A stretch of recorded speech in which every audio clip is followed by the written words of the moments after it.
Visa পাওয়ার একদিন পরে আমার ফ্লাইট ছিল, তাই সব বন্ধুদের থেকে বিদায় নিতে পারিনি। কিছু বন্ধুদের থেকে সামান্য সময়ের মধ্যে বিদায় নিয়েছি।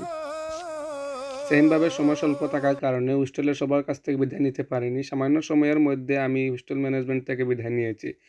হোস্টেল ম্যানেজমেন্টের ওনার সম্পর্কে যদি বলতে যাই, ভিডিও অনেক লম্বা হয়ে যাবে। পরিবারের সবার কাছ থেকে বিদায় নেওয়া কতটা কষ্ট ওই দিন বুঝতে পেরেছি। তারপরে সবার কাছ থেকে বিদায় নিয়ে অবশেষে বাবার কাছ থেকে বিদায় নিয়ে উসমানিয়া আন্তর্জাতিক বিমানবন্দরের উদ্দেশ্যে রওনা দিলাম। সর্বোপরি ভাইয়ের কাছ থেকেও আমি বিদায় নিয়ে নিলাম, না জানি কবে আর দেখা হবে ভাইয়ের সাথে। সর্বোপরি আম্মার কাছ থেকে বিদায় নিয়ে বুক বড় কষ্ট নিয়ে বিমানের উদ্দেশ্যে রওনা দিলাম। তারপরে সিলেট থেকে ঢাকার উদ্দেশ্যে বিমানে যাত্রা শুরু হলো। মধ্যপথে আমাকে কিছু নাস্তা দিয়েছিল।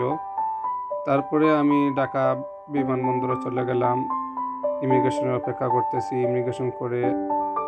আমি ইমিগ্রেশন কমপ্লিট করে ফেললাম। তারপরে এখন আমি অপেক্ষা করতেছি লাইনের মধ্যে। তারপরে ইমিগ্রেশন শেষ, বিমানের মধ্যে ঢুকতেছি। অবশেষে ঢাকা থেকে দুবাই শারজাহ এয়ারপোর্টের উদ্দেশ্যে আমি রওনা। দুবাই শারজাহ এয়ারপোর্টে আমি চলে আসলাম। তারপরে আমি অপেক্ষা করতেছি কবে আমার বিমানের ছাড়বে। এখানে শারজাহ থেকে আবার মস্কোর উদ্দেশ্যে রওনা দিবে। তখন সকাল, টাইম ছিল আমার 8:40 আমার ফ্লাইট। তখন আমি এখন বিমানের উদ্দেশ্যে রওনা।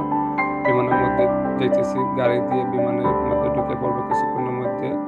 তারপরে টিকিট রেডি, সব কিছু রেডি। এখন বিমানের মধ্যে ঢুকে পড়েছি। এখন আমার দুবাই শারজাহ থেকে রাশিয়ার উদ্দেশ্যে। রাশিয়া এয়ারপোর্টে চলে আসলাম। সেখানে আমার এক বড় ভাই আমাকে রিসিভ করলো। তারপরে আমি সব মনোমুগ্ধকর পরিবেশ দেখে রাশিয়া খুবই ভালো লাগলো। তো ভালো লাগছে বিদায় একটা ভিডিও করে নিয়ে আপনাদের সাথে শেয়ার করলাম। আসলে সবকিছু দেখতে ইউরোপের মতো খুব সুন্দর পরিবেশ ছিল রাশিয়া। সর্বোপরি রাশিয়া দেশটা আমার জন্য খুবই সৌন্দর্য মনে হয়েছিল, প্রকৃতির পরিবেশগুলা।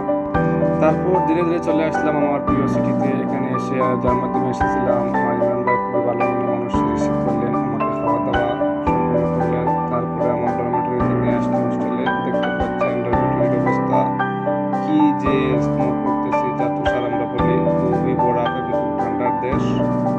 তো অবশেষে পরের দিন আমি কলেজে ভর্তি হয়ে গেলাম।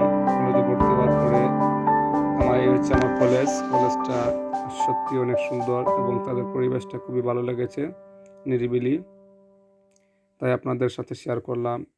ওই দিন খুব বেশি তুষার পড়েছিল এবং মূলত রাশিয়া খুবই ঠান্ডার দেশ, তাই শেয়ার করলাম। এতক্ষণ পাশে থাকার জন্য আপনাদের অসংখ্য ধন্যবাদ।